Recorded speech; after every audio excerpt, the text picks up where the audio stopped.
আর রবিউল আউয়াল মাসের 2টা তারিখ নিয়ে সবচেয়ে বেশি মতভেদ আছে। এমনিতেই 12টা মত আছে, মোট 12টা মত আছে যে কোন তারিখে তার জন্ম হয়েছিল। তার মধ্যে 2টা মত বেশি প্রসিদ্ধি লাভ করেছে। তার মধ্যে একটা হচ্ছে 12ই রবিউল আউয়াল, আর একটা হচ্ছে 8 রবিউল আউয়াল। 8 রবিউল আউয়াল সম্পর্কে আল্লামা কাস্তালানি এবং জারকানি তাদের বর্ণনায় অধিকাংশ মুহাদ্দিস এবং 2 জন সাহাবী আব্দুল্লাহ ইবনে আব্বাস এবং জুবাইর ইবনে মুতঈম এবং অধিকাংশ ঐতিহাসিক ও সিরাত বিশেষজ্ঞদের মতে 8 রবিউল আউয়াল হচ্ছে হাতির বছরের রবিউল আউয়াল মাসের সোমবার, যেই সোমবারে রাসূলুল্লাহ সাল্লাল্লাহু আলাইহি সাল্লাম জন্মগ্রহণ করেছিলেন। মুহাদ্দিসগণ বেশিরভাগ এই মতটাকে প্রাধান্য দিয়েছে। আর শুধু একজন সিরাত লেখক ইবনে ইসহাক, তিনি 12ই রবিউল আউয়ালের মত নকল করেছে, কিন্তু কোনো সানাদ উল্লেখ করেনি যে কে এই মতটি পেশ করেছে, কার পক্ষ থেকে পাওয়া যায়। কিন্তু ইবনে ইসহাকের সিরাত যেহেতু অনেক বেশি প্রসিদ্ধ, একজন প্রসিদ্ধ বক্তার মুখ থেকে মানুষ কিছু শুনলে ওটা বেশি ভাইরাল হয়।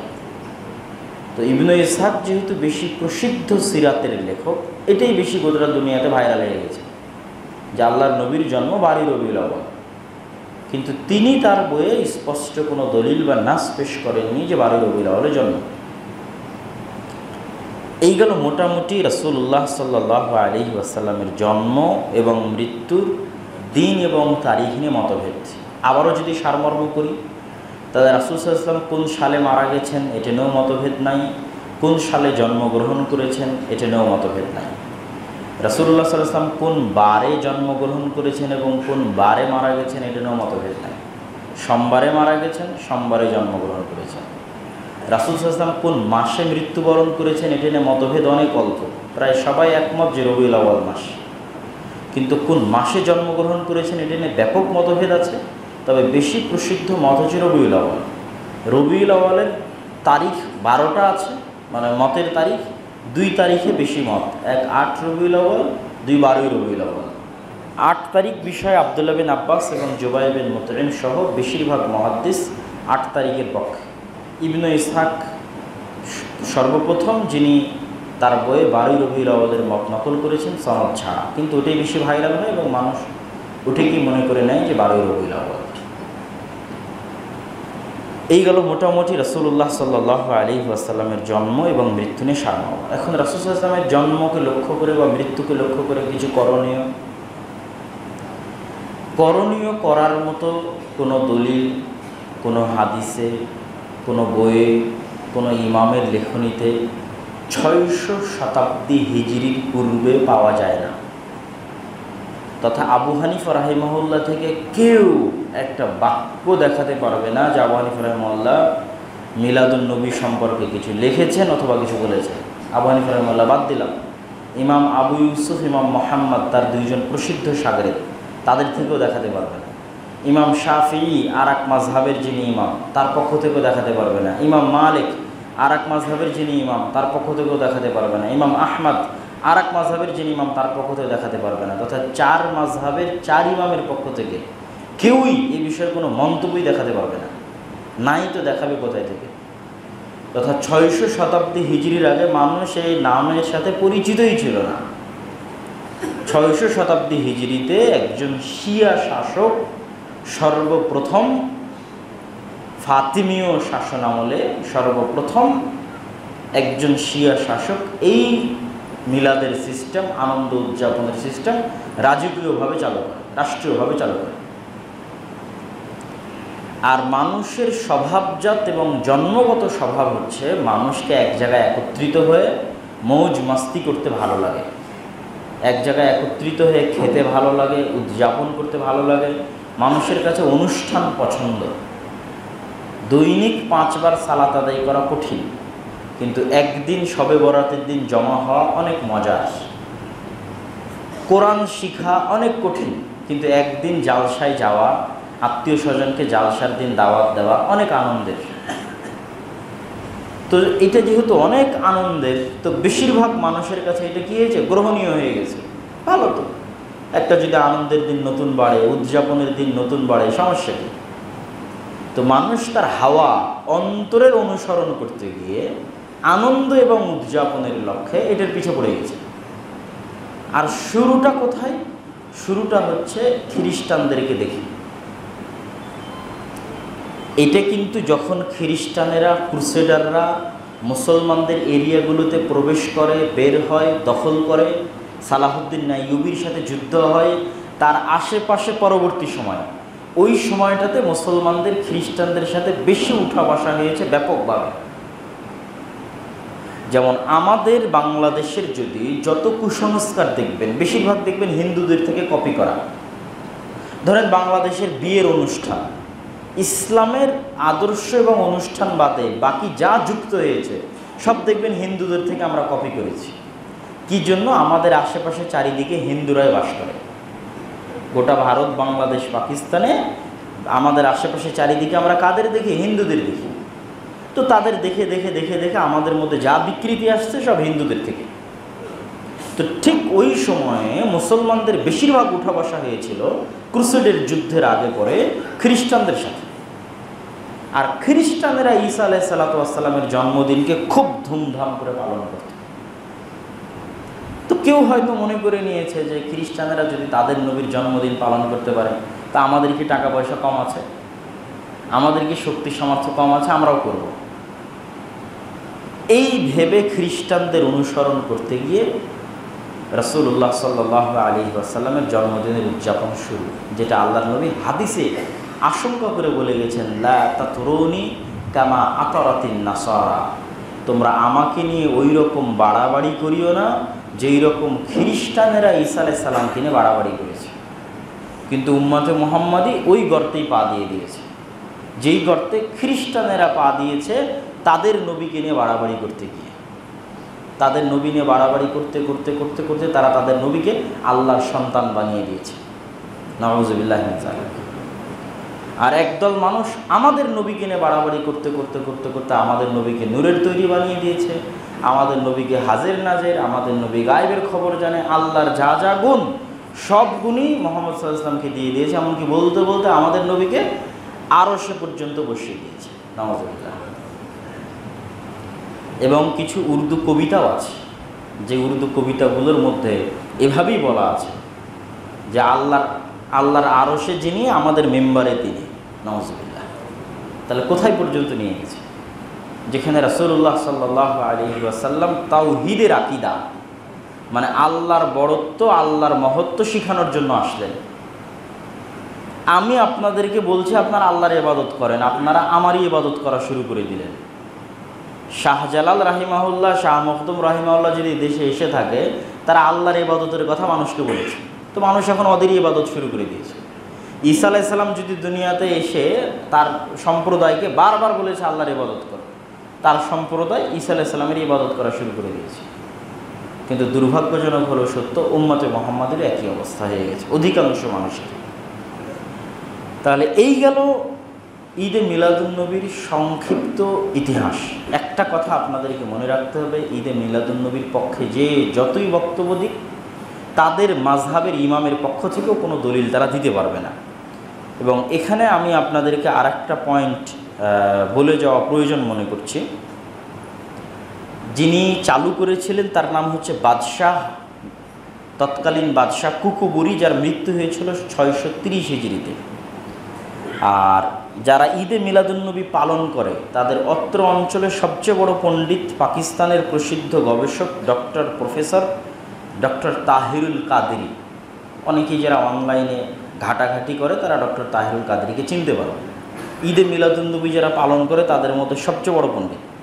তিনিও তার মিলাদুন্নবী গ্রন্থের মধ্যে এই কথা স্বীকার করেছেন যে 600 হিজরির আগে ঈদে মিলাদুন্নবী কেউ উদযাপন করেনি, এবং শ্রেষ্ঠতম 300 হিজরি পর্যন্ত সাহাবীদের প্রজন্ম, তাবিঈদের প্রজন্ম, তাবিঈদের প্রজন্ম এবং খোলাফায়ে রাশিদিনের প্রজন্ম কেউ ঈদে মিলাদুন্নবী উদযাপন করেনি। এই মর্মে কোনো একটা জাল, কোনো একটা জয়ীফ, কোনো একটা সহি, কোনো রকমেরই বর্ণনা কেউ দিতে পারে না।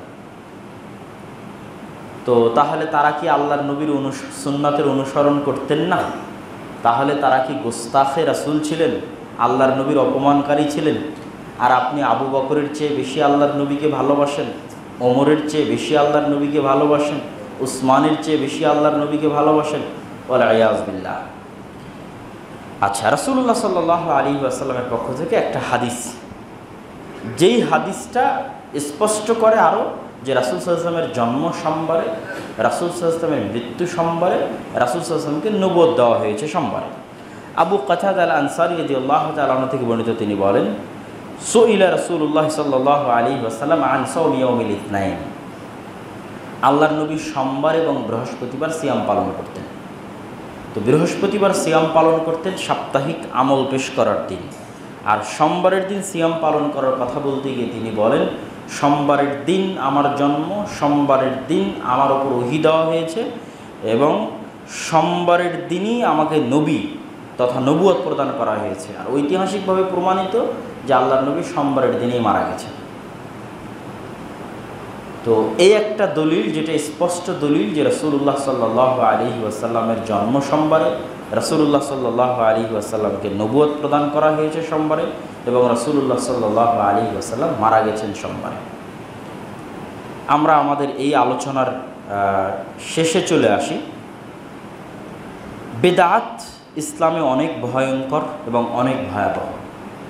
ফাইন্না খায়রাল হাদিসি কিতাবুল্লাহ ওয়া খায়রাল হুদা হুদা মুহাম্মাদিন সাল্লাল্লাহু আলাইহি ওয়াসাল্লাম, অথবা খায়রাল হাদি হাদিউ মুহাম্মাদিন সাল্লাল্লাহু আলাইহি ওয়াসাল্লাম ওয়া শাররাল উমুরি মুহদাসাতুহা। নিকৃষ্ট জিনিস হচ্ছে এই দিনে নতুন আবিষ্কৃত জিনিস। ওয়া কুল্লু মুহদাসাতিন বিদআহ, প্রত্যেক নতুন আবিষ্কৃত জিনিস বেদাত। ওয়া কুল্লু বিদআতিন দালালাহ, আর প্রত্যেক বেদাত হচ্ছে পথভ্রষ্টতা। ওয়া কুল্লু দালালাতিন ফিন্নার, আর প্রত্যেক পথভ্রষ্টতা মানুষকে জাহান্নামে নিয়ে যায়। সব বক্তাই বক্তব্যে উঠে হাদিসটা পড়ে। এই হাদিসের মধ্যে আল্লাহর নবী বেদাতের কোনো ভাগ, কোনো প্রকার কিছুই করেন। সকল নতুন আবিষ্কৃত জিনিস নিকৃষ্ট, সকল নতুন আবিষ্কৃত জিনিস এই দিনের মধ্যে বেদাত, সকল বেদাত পথভ্রষ্টতা, সকল বেদাত মানুষকে জাহান্নামে নিয়ে যায়। ওমান আহদাসা ফি আমরিনা হাযা মা লাইসা মিনহু ফাহুয়া রাদ্দুন, যে ব্যক্তি দিনের মধ্যে এমন কিছু আবিষ্কার করলো যা এই দিনের অন্তর্ভুক্ত নয়, তা বাতিল। মান আমিলা আমালান লাইসা আলাইহি আমরুনা ফাহুয়া রাদ্দুন, যে ব্যক্তি এমন কোনো কাজ করলো যেই কাজের উপর আমি মুহাম্মদ সাল্লাল্লাহু আলাইহি ওয়াসাল্লামের কোনো আদেশ নাই, তাহলে সেই কাজ বাতিল, সেই কাজ বাতিল। ইয়াকুম মুহদাসাতিল উমুর, তোমরা সাবধান নতুন আবিষ্কৃত জিনিস থেকে। ফাইন্না কুল্লা মুহদাসাতিন বিদআহ, কেননা প্রত্যেক নতুন আবিষ্কৃত জিনিস বেদাত এবং প্রত্যেক বেদাতি পথভ্রষ্টতা এবং প্রত্যেক পথভ্রষ্টতায় মানুষকে জাহান্নামে নিয়ে যাবে। ওয়া আন্না হাযা সিরাতি মুস্তাকিমা, আর এটি আমার পথ, সিরাতে মুস্তাকিম। ফাত্তাবিউহু, তোমরা এই সিরাতে মুস্তাকিমের অনুসরণ করো। ওয়ালা তাত্তাবিউস সুবুলা, সিরাতে মুস্তাকিম বাদে আশেপাশের চতুর্দিকের অন্য কোনো পথ অবলম্বন করিও না। ফাতাফাররাকা বিকুম আন সাবিলিহি, তাহলে তোমরা পথ ভ্রষ্ট হয়ে যাবে। ইহদিনাস সিরাতাল মুস্তাকিম, হে আল্লাহ আপনি আমাদেরকে সিরাতে মুস্তাকিম দেখান। সিরাতাল্লাযীনা আনআমতা আলাইহিম, ওই রাস্তা যেই রাস্তার উপর তারা চলে গেছে যাদের উপর আপনি দয়া করেছেন। তাহলে 600 হিজরির পরে যাদের জন্ম তাদের উপর আল্লাহ দয়া করেছে না সাহাবীদের উপর আল্লাহ দয়া করেছে? আপনি কি মনে করেন কাদের উপর আল্লাহ দয়া করেছে? সাহাবীদের উপর আল্লাহ দয়া করেছে, কেন তাদেরকে আল্লাহ নবীর সাহাবী হিসেবে চয়ন করা হয়েছে। তাহলে আল্লাযীনা আনআমতা আলাইহিম, ওদের রাস্তায় সিরাতে মুস্তাকিম যাদের উপর আল্লাহ দয়া করেছে। সাহাবীদের রাস্তা সিরাতে মুস্তাকিম, আবু বকর, ওমর, ওসমান, আলী যেই সুন্নতের উপর ছিল আল্লাহর নবীর, সেটা সিরাতে মুস্তাকিম। তো যেহেতু সেই সময় ঈদে মিলাদুন্নবী ছিল না, সুতরাং ঈদে মিলাদুন্নবী সিরাতে মুস্তাকিমের বাইরে পথভ্রষ্ট রাস্তা, সিরাতে মুস্তাকিম নয়। যে রাস্তা মানুষকে কোথায় নিয়ে যাবে? জাহান্নামে নিয়ে যাবে। এখানে আমাদের মধ্যে একটা প্রশ্ন অনেক সময় দেখা দেয় যে তাহলে দুনিয়াবি যে বিষয়গুলো আবিষ্কার হয়েছে, আপনি তো ঠিকই বিমানে চড়ছেন, আপনি তো ঠিকই হেলিকপ্টারে মাইকে বক্তব্য দিচ্ছেন, ক্যামেরা দিয়ে ভিডিও করতেছেন, তাহলে কেন দিনের মধ্যে এগুলো কেন বেদাত নয়? দুনিয়ার ক্ষেত্রে হুকুম হচ্ছে হালাল এবং হারাম, আর দিনের ক্ষেত্রে হুকুম হচ্ছে সুন্নাত এবং বেদাত। অতি সহজ, অতি সিম্পল জিনিস। আপনাদের বোঝার ক্ষেত্রে এই ফর্মুলাটা যে কোনো জায়গায় ফেলে দিতে পারবেন যে হালাল হারাম এই হুকুমটা কিসের ক্ষেত্রে? দুনিয়ার ক্ষেত্রে। কিসের ক্ষেত্রে বলেন তো? দুনিয়ার ক্ষেত্রে। আর সুন্নাত আর বেদাত এই হুকুমটা কিসের ক্ষেত্রে? দিনের ক্ষেত্রে। সুন্নাত আর বেদাত এই হুকুমটা কিসের ক্ষেত্রে? দিনের ক্ষেত্রে। মানে এরকম ফতোয়া হবে না যে একসাথে হাত তুলে মোনাজাত করা হারাম, বরং ফতোয়া হবে একসাথে হাত তুলে মোনাজাত করা বেদাত। মানে এই জায়গায় হুকুম আরোপ হবে সুন্নাত অথবা বেদাত, কেননা এটা দিনের অংশ। আর হালাল আর হারামের হুকুম আরোপ হবে কোথায়? দুনিয়ার মধ্যে। তথা আপনার ব্যবসা বাণিজ্য, টাকা পয়সা যা বাইরে করতেছেন দুনিয়াবী জীবনে, ওগুলোর উপর হুকুম লাগবে হালাল না হারাম। হালাল হারামের ক্ষেত্রে মূলনীতি হচ্ছে আল্লাহর নবী যা হারাম করেছে তা বাদে সবই হালাল। এই জন্য উসুলে ফিকহে একটা কথা বলা হয়, আল আসলু আল হিল, আসল হচ্ছে হালাল, সবই হালাল। প্রত্যেক জিনিসের মধ্যে আসলটা হচ্ছে হালাল। হারাম অতটুকুই যতটুকু আল্লাহ হারাম করেছে, হারাম অতটুকুই যতটুকু আল্লাহর নবী হারাম করেছে। কিন্তু আসল কি? আসল হচ্ছে হালাল, সবই হালাল। আপনার চোখের সামনে আশেপাশে যা দেখছেন সবই হালাল, শুধু অতটুকুই হারাম যতটুকু আল্লাহ এবং আল্লাহর নবী হারাম করেছে। তাহলে আল্লাহর নবীর যুগে বিরিয়ানি ছিল না, আল্লাহর নবীর যুগে বার্গার ছিল না, পিৎজা ছিল না, আল্লাহর নবীর যুগে আপনারা বাঙালিরা যা খান ইলিশ মাছ আল্লাহর নবীর ওখানে ছিল না, আরও অনেক কিছু ছিল না, যেগুলো আপনারা নতুন নতুন দিন দিন আবিষ্কার করতেছেন। তাহলে মানুষ কিয়ামত পর্যন্ত যা আবিষ্কার করবে সবই হারাম, অতটুকুই হারাম যতটুকু আল্লাহর নবী হারাম করে গেছে। ব্যবসার যত ধরন আপনি বের করবেন সবই হালাল, যতক্ষণ না আল্লাহর নবীর ফরম্যাটের মধ্যে পড়ে যাচ্ছে যে এটা হারাম, এটা হারাম, এটা হারাম। ধোঁকা থাকলে হারাম, জুয়া থাকলে হারাম, এরকম অসংখ্য। গোস্তের মধ্যে বলে দিয়েছে যে রক্ত হারাম, মৃত হারাম, শুকুর হারাম, শিকারী যেগুলো বাঘ ভাল্লুকের মতো হিংস্র প্রাণী সেগুলো হারাম, যাদের দাঁত আছে এরকম শিকার করতে পারে সেগুলো হারাম, যারা থাবা দিয়ে শিকার করে সেগুলো হারাম। এখন এ বাদে যা আছে সবই তোমরা খাও, এ বাদে যা আছে তোমরা যত আইটেম তৈরি করতে পারো, যত আইটেম আবিষ্কার করতে পারো, জমিন থেকে উৎপাদন করতে পারো, সবই হালাল। কুলু মিন তাইয়্যিবাতি মা রাযাকনাকুম, আমি তোমাদেরকে যা রিজিক দিয়েছি তা থেকে সবই হালাল, অতটুকুই হারাম যতটুকু আল্লাহ এবং আল্লাহর নবী হারাম করেছে। আর দিনের ক্ষেত্রে সবই বেদাত, আল আসলু আল বিদআহ। দিনের ক্ষেত্রে কি বললাম বলেন তো? সবই বেদাত, অতটুকুই সুন্নাত যতটুকু আল্লাহ এবং আল্লাহর নবী করতে বলেছে। সম্পূর্ণটা বিপরীত, সবই বেদাত। করতে হলে দলিল দিয়ে করতে হবে, দলিল নাই বেদাত করার কোনো অপশনও নাই, সুযোগও নাই, চান্সও নাই। তখন আর এই প্রশ্ন করতে পারবেন না আপনি তো মসজিদ পাকা করেছেন, টাইল দিয়েছেন, ওগুলো বেদাত নয়, কোনো মুক্তমুখ হ্যান ত্যান। এগুলো হচ্ছে দুনিয়াবি বিষয়, দুনিয়াবি বিষয়ে যা আসবে সবই হালাল, অতটুকুই হারাম যতটুকু হারাম করা হয়েছে। তথা দুনিয়ার ক্ষেত্রে হারামের দলিল লাগবে, আর দিনের ক্ষেত্রে করার জন্য দলিল লাগবে, আর দুনিয়ার ক্ষেত্রে বিরত থাকার জন্য দলিল লাগবে। দুনিয়ার ক্ষেত্রে আপনি বলতে পারবেন এটা হারাম কোথায় দলিল দেখাও, এটা বলতে পারবেন না যে হালাল কোথায় দলিল দেখাও, এটা বলতে পারবেন না। দুনিয়ার ক্ষেত্রে যদি আপনি বলেন এটা যে হালাল দলিল দেখাও, এ কথা চলবে না। আপনি এটা বলতে পারবেন হারাম কোথায় দলিল দেখাও, হালালের কোনো দলিল পাবেন না, সবই হালাল। দলিল লাগবে কিসের? হারামের। আর দিনের ক্ষেত্রে আপনি এটা বলতে পারবেন না যে এটা বেদাত, দলিল কোথায়, দলিল দাও, এটা যে বেদাত দলিল দাও, না, সবই বেদাত। এখানে আপনি দলিল চাইবেন কিসের? সুন্নাত, যে তার দলিল দাও, যেটার দলিল আছে সেটা সুন্নাত, বাকি সবই বেদাত। এই সংক্ষিপ্ত মূলনীতি যদি আমরা বুঝে যাই তাহলে সুন্নাত, বেদাত এবং হালাল হারাম এই ধরনের মাসলা মাসাইলের ক্ষেত্রে আমাদের জন্য অনেক সহজ হবে। সম্মানিত উপস্থিতি, আলোচনার দ্বিতীয় অংশ কোরআন শিক্ষার গুরুত্ব এবং তাৎপর্য। যে উদ্দেশ্যে আমরা আমাদের সফরে বের হয়েছি, যেই উদ্দেশ্যে আমরা গ্রামে, আপনাদের বাড়িতে, আপনাদের মসজিদে আমরা যাচ্ছি। হয়তো জালসা বা সম্মেলনে গেলে ভালো হাদিয়া পাওয়া যেত, লস কিছু ছিল না, লাভ হতো। কিন্তু সেটা বাদ দিয়ে নিজ খরচে আপনাদের মসজিদে মসজিদে যাওয়া, আপনাদের বাড়িতে বাড়িতে, অলিগলিতে, কোথাও রাস্তা আছে কোথাও রাস্তা নাই, কোথাও মোটরসাইকেল, কোথাও পায়ে হেঁটে, কোথাও গাড়িতে, এটার পিছনে আমাদের এরকম কোনো উদ্দেশ্য নয় যে আপনাদের কাছ থেকে টাকা নিব, এরকম কোনো উদ্দেশ্য নয় যে আপনাদের থেকে খাবার নেব। আমাদের উদ্দেশ্য হচ্ছে আমরা চাই প্রত্যেকটা মসজিদে কোরআন শিক্ষা কার্যক্রম চালু হোক, আর চালু করার জন্য কিছু মানুষ উদ্বুদ্ধ হয়ে দায়িত্ব নিক। কেননা দায়িত্বশীল ছাড়া আমি আপনার মুখে খাবার তুলে দিতে পারবো না। আমার দায়িত্বশীল লাগবে যে দায়িত্ব পালন করতে পারবে। আর কোরআন শিক্ষা ছাড়া আমরা জাতিগতভাবে আযাবের শিকার হব, গজবের শিকার হব। কোরআন শিক্ষা ছাড়া আমরা ব্যক্তিগতভাবে কিয়ামতের দিন বিপদের মুখোমুখি হব।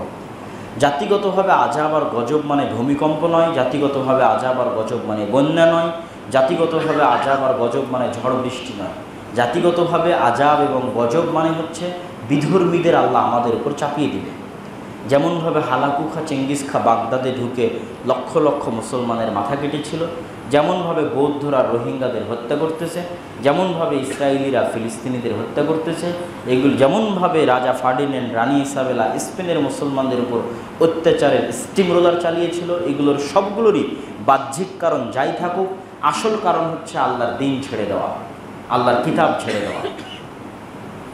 তাদের বাড়িতে তাদের ঘরে আল্লাহর কিতাব যেমন হয়ে গেছে আল্লাহ তাদেরকে তেমন বানিয়ে দিয়েছে। তাদের বাড়িতে তাদের ঘরে আল্লাহর নবীর দিন সুন্নাত যেমন হয়ে গেছে আল্লাহ তাদেরকে তেমন বানিয়ে দিয়েছে।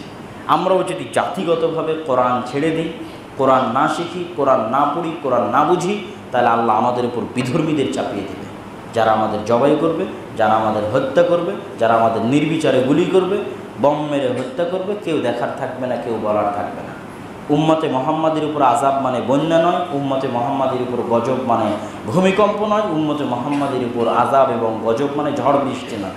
আযাব গজব মানে বিধর্মীরা পিটাবে, আযাব গজব মানে বিধর্মীরা জবাই করবে, আযাব গজব মানে বিধর্মীরা নির্বিচারে গুলি করবে। সুতরাং আপনি ওই দিনের অপেক্ষায় থাকিয়েন না যে আমরা কেউ কোরআন পড়ি না, কেউ শিখে না, তো কই জয়পুরহাট তো ভূমিকম্প হয়ে ধসে যায় না। না, জয়পুরহাট ভূমিকম্প হয়ে ধসে যাবে না, জয়পুরহাটের সব মুসলমানকে জবাই করবে। কোন দিন আসবে আল্লাহ ভালো জানে, কিন্তু এটাই আযাব। উম্মতে মুহাম্মাদের উপর আযাবের এটাই সিস্টেম। এর আমরা আমাদের যে বিস্তারিত বক্তব্য আছে সেই বিস্তারিত বক্তব্যের মধ্যে আমরা দলিল আদিল্লাহ সব দিয়েছি, সম্মানিত উপস্থিতি। আর ব্যক্তিগত বিপদের মুখোমুখি হবেন যদি কোরআন না শিখেন কিভাবে? আগের কথার একটা হাদিস দিয়ে রাখি, ইন্নাল্লাহ ইয়ারফাউ বিহাযাল কিতাবি আকওয়ামান ওয়া ইয়াদউ বিহি আখারিন। এই কিতাব দিয়ে এই উম্মতের একটা অংশকে উপরে উঠানো হবে, এই উম্মতের একটা অংশকে নিচে নামানো হবে। এই উম্মতের যে অংশের কাছে কিতাবের দাম মূল্য যেমন ছিল, ওই অংশের দুনিয়াতে সম্মান, দাপট, মর্যাদা তেমনই ছিল। ওমর রাদিয়াল্লাহু তাআলা আনহুকে মরুভূমির অজপড়া গাঁ থেকে তুলে নিয়ে এসে অর্ধ পৃথিবীর শাসক হয়ে গেছেন। 30-40 বছরের ব্যবধানে বাইতুল মুকাদ্দাস বিজয় করেছেন। তার কাছে কোরআনের মূল্য যেমন ছিল, তার সঙ্গী সাথীদের কাছে কোরআন এবং আল্লাহর নবীর সুন্নাতের মূল্য যেমন ছিল, দুনিয়াতে তাদের সম্মান এবং মর্যাদা তেমন হয়ে গেছে। আর আমাদেরকে আল্লাহ নিচে নামিয়ে দিয়েছে। আমাদের বাড়িতে, আমাদের ঘরে কোরআনের অবস্থা যেমন, আমাদের বাড়িতে, আমাদের ঘরে আল্লাহর নবীর সুন্নাতের অবস্থা যেমন, আমাদের সম্মান মর্যাদা দুনিয়াতে তেমন।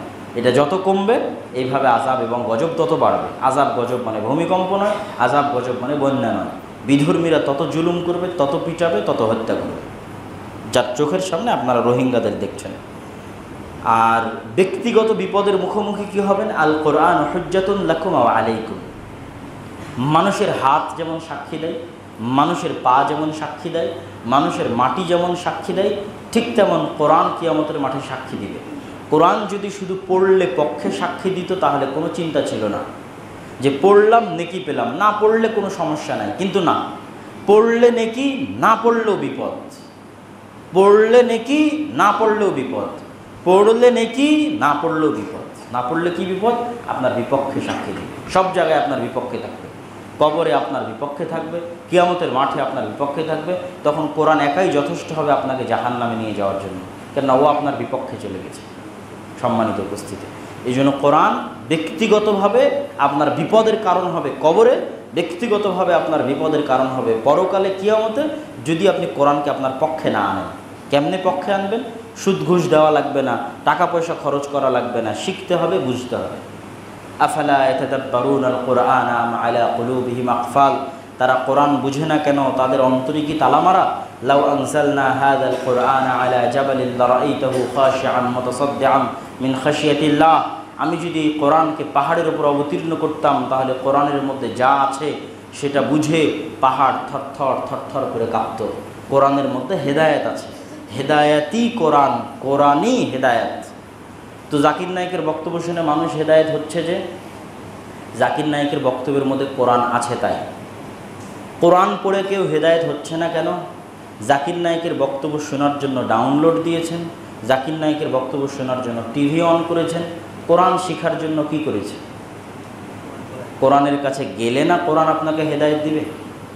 হাজারো জাকির নায়েক বক্তব্য দিয়ে যা মানুষকে হেদায়েত করবে, কোরআন একাই তার চেয়ে বেশি মানুষকে হেদায়েত করবে। হেদায়েত কোরআনের মধ্যে আছে, হুদাল্লিন নাস। মানুষ যায় না যে কোরআনের কাছে, মানুষ বুঝে না যে কোরআন।